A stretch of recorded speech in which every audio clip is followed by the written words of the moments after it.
टॅटोधारी वाघबाईंचा बहुतेक विधान परिषदेचा कार्यकाल संपत आलाय.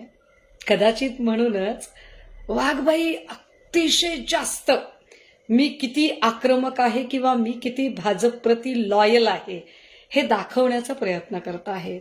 आणि तो प्रयत्न नुसत्या मराठीतच नाही, तो प्रयत्न त्या हिंदीतूनही करत आहेत.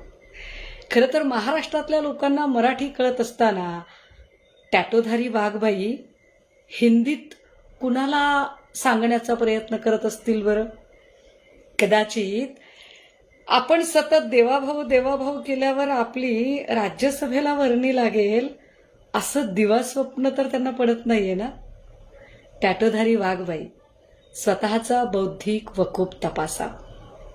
तुम्ही जेव्हा कधी सन्माननीय नेते संजय राऊत साहेबांबद्दल बोलता तेव्हा तुम्हाला एवढी गोष्ट तर नक्कीच कळली पाहिजे की प्रसंगी जेलमध्ये जाणं ज्या माणसाने पत्करलं परंतु पक्षाशी लॉयल राहिले, तिथे तुम्ही मात्र आपल्या नवऱ्याच्या लाचखोरी प्रकरणातून त्यांना बाहेर काढण्यासाठी एका क्षणात उंदरासारखी उडी मारली.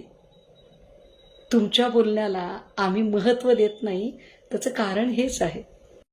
आणि आम्ही काही बोलावं असं काही शिल्लकही नाही. कारण मला असं वाटतं की जितेंद्र आव्हाड असतील, राष्ट्रवादी काँग्रेसचे महबूब शेख असतील आणि आत्ता वडेट्टीवार असतील, या सगळ्यांनी तुमचा अतिशय खराखुरा परिचय फार व्यवस्थितपणे महाराष्ट्राला करून दिला आहे.